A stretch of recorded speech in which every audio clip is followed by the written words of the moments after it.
आप देख रहे हैं जन कल्याण एक्सप्रेस न्यूज। भारतीय किसान संगठन द्वारा राष्ट्रीय अध्यक्ष के आने पर जोरदार स्वागत किया गया, जिसमें कि पत्रकार व वहां के कार्यकर्ताओं का भी जोरदार स्वागत किया गया, जिसको देखते हुए हमारे संवाददाता संजय कुमार ने इस पूरी खबर को किया कवर। हमारे राष्ट्रीय अध्यक्ष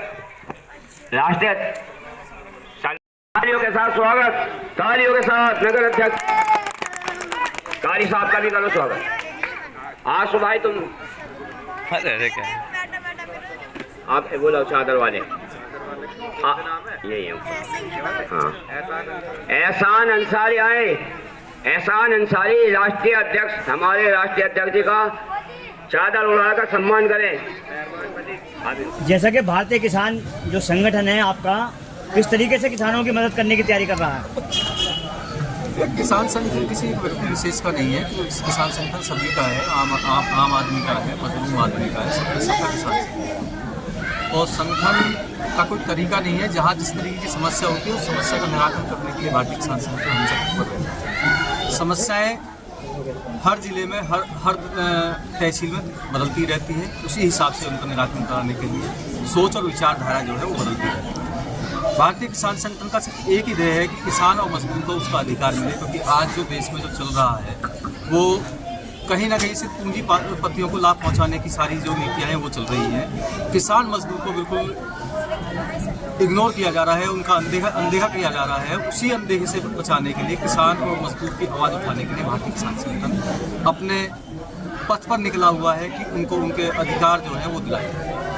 अच्छा, जैसे भी किसानों का जो मामला चल रहा है गन्ने मूल्य का, उसमें कितनी आपका योगदान है आपके संगठन का?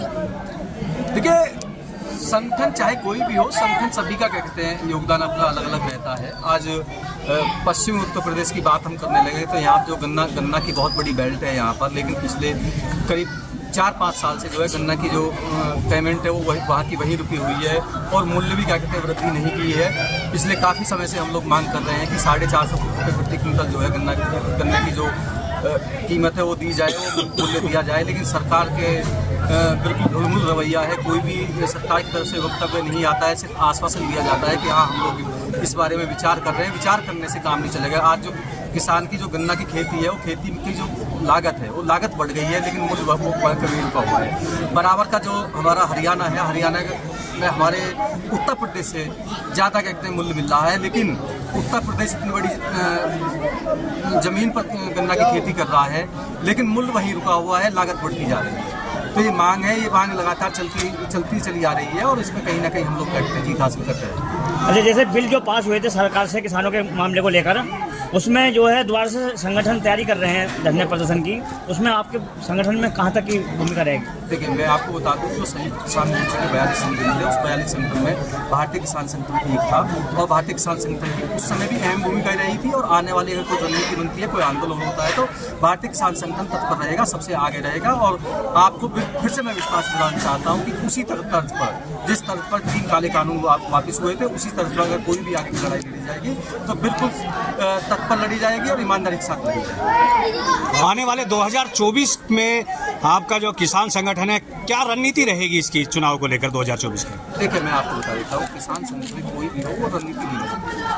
रणनीति बनाने का काम होता है सरकार, और राजनीतिक पार्टियां बनाती है क्योंकि वो लुभावने सपने। सरकार जो झूठ बोलती है उस झूठ से उसे शीशे की तरह दिखाते हैं कि आप लोगों ने यहाँ पर झूठ बोला है, आप हमारी जो है अधिकार है आप वो हमें दे दीजिएगा, जो आपने वादे हम लोगों से कर रखे हैं उन वादों को पूरा कर दीजिएगा। रणनीति हमारी कुछ नहीं है। सरकार चाहती है कि हम सड़क पाएँ, तो फिर से दोबारा सड़क पाने के लिए हम लोग तैयार हैं। जिस तरह से लगातार जो सरकार किसानों को और जनता का बेवकूफ़ बनाने का काम कर रही है, आने वाले चुनाव में क्या संदेश देंगे आप जनता को?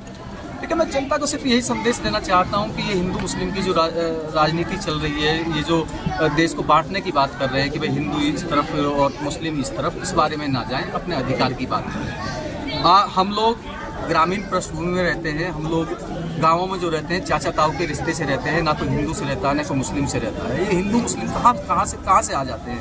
अचानक जैसे ही चुनाव आते हैं, चुनावों में देखने को मिलता है जी हिंदुओं ने वहाँ पर ऐसे कर दिया, मुसलमानों ने वहाँ दंगा कर दिया। ये क्यों होता है? चुनाव के समय पर ही क्यों होता है?